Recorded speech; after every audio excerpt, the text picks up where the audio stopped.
Por esse motivo, a meditação ela é fundamental no desenvolvimento do seu autoconsciente. Você não tem como se desenvolver, se autoconhecer, se você não entrar para dentro de você. Porque o seu verdadeiro conhecimento, sabedoria, etc., está dentro de você. Não está fora, não está no externo. Tudo que é externo é humano. Somos todos nós que fazemos. Então, toda a história contada, todo exemplo, tudo é humano. Não estou dizendo que essas coisas não ensinam. Claro que ensinam. Tanto ensinam que a gente repete automaticamente um monte de coisa delas sem ao menos pensar. Que aí vira a coisa que é osmose, né?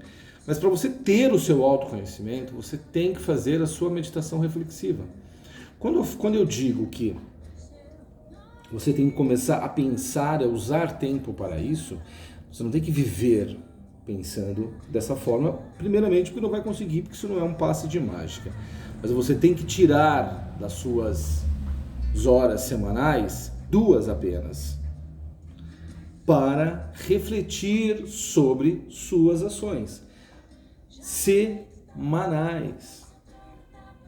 Você tem que pegar 2 horas da sua semana para você refletir como foram as suas ações. As mais importantes, as que tinham algum significado, as que mexeram com mais emoções.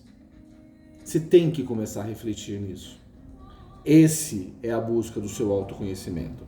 E você vai perceber que esse inconsciente que fala com você, esse Deus, essa entidade ou esse diabinho dentro de você, que é você mesmo, esse é o seu inconsciente, esse é o seu eu superior. Quanto mais você começar a utilizar seu tempo, você começa a afinar-se com ele e entender um ao outro. Por isso que gera o autoconhecimento e por isso que gera o equilíbrio emocional. Por exemplo, você emocionalmente está com algum problema, dúvida. O ser humano tem muita dificuldade em ser sincero com pessoas muito próximas, porque aquela verdade, no ponto de vista social, você vai magoá-la. Se você falar isso para ela, você vai magoar, mas é a verdade, mas você vai magoá-la. Muitos, mas pouquíssimos, na verdade, eu ia falar muitos poucos, mas pouquíssimos conseguem falar isso. E muitas vezes entra num conflito emocional, numa irritabilidade que não sabe por quê, mas é exatamente isso, porque tem que tomar essa atitude, ou porque está falando uma coisa que não concorda. Isso gera conflitos emocionais, isso vira desequilíbrio. Ou não quer aceitar o que o seu eu superior está falando, ou literalmente não está entendendo absolutamente o que está acontecendo, ou não entra em contato, não quero saber. Aí acontece o desequilíbrio. O tempo dedicado é fundamental. E o engraçado é que a meditação, a reflexão sobre isso, você se colocar dentro da sua cabeça como ouvinte, como observador do que está acontecendo, do que aconteceu, você está fazendo uma reflexão sobre ações que você fez. E quando você volta nessa meditação para aquela situação daquela sua semana que aconteceu, você vivencia, você assiste a cena toda. Você está em processo de meditação. Então você está consciente que você está vendo aquilo. Quando você adquire essa consciência e observa, você vê literalmente como você agiu. Aí você começa a entender que algumas coisas que aconteceram que você não concorda é literalmente reflexo da sua própria e única ação. Você até inconscientemente pensa, acha, acredita um monte de coisa diferente, mas na hora do vamos ver, você faz outra. É natural isso no ser humano. E essa meditação reflexiva faz com que você entre em contato, começa a perceber isso. Então é um processo E cada sessão, e cada prática da sua semana, você começa a se entender mais. E não adianta, se entender mais não é tirar os conflitos sem esmurrugá-los, sem entendê-los, sem compreendê-los. Não, vai ter que entender, vai ter que compreender, senão não elimina. Então, o autoconhecimento, inicialmente, é trabalhoso.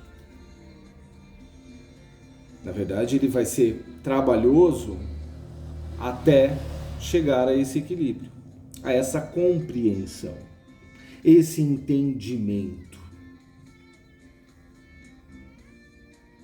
Porque o conflito só existe porque o desentendimento está aqui.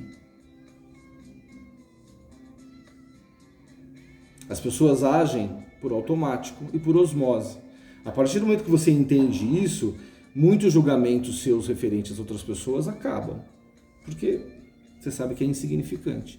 Principalmente que cada um sente da sua forma e age, querendo ou não, com a coragem e a força que tem de encarar o seu inconsciente e agir como deveria ou não. É assim que a nossa cabecinha funciona. E o laboratório, a prática, está me confirmando cada vez mais isso. Né?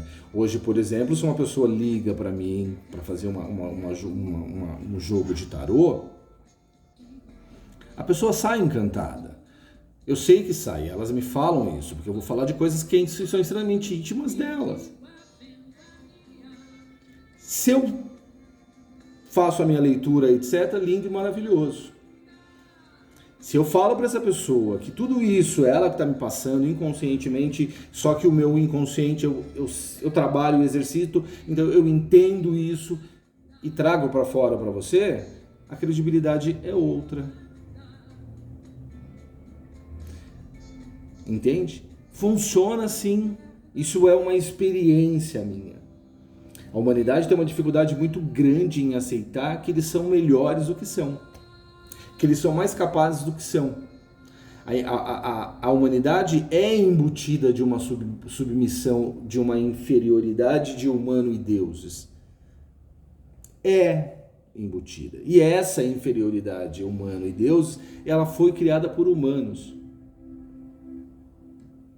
Por isso, o autoconhecimento e a sua sabedoria está dentro de você. Se não parar para meditar e refletir sobre as ações suas, de verdade, com os seus sentimentos, com as suas emoções, não se adquire o autoconhecimento. Não se adquire. Não tem como. E essa egrégora do autoconhecimento, ela está crescendo e ela precisa crescer e expandir cada vez mais. É a única forma dessa realidade começar a alcançar um número maior de pessoas e começar a vivenciar essas coisas como realidade. O mundo é melhor, infinitamente melhor. Mas isso é um caminhar. E aí entra a reencarnação, que é o próximo vídeo. A gente falamos sobre isso depois. Pessoal, curtem o vídeo, apoiem o canal. Gostou, dá o seu likezinho aí. Segue, sininho de notificação. Eu vou falar só sobre essas coisas, eu vou dar continuidade a tudo isso, e essa egrégora ela precisa crescer. E ela só vai crescer se você praticar a sua meditação reflexiva. Legal? Fiquem bem.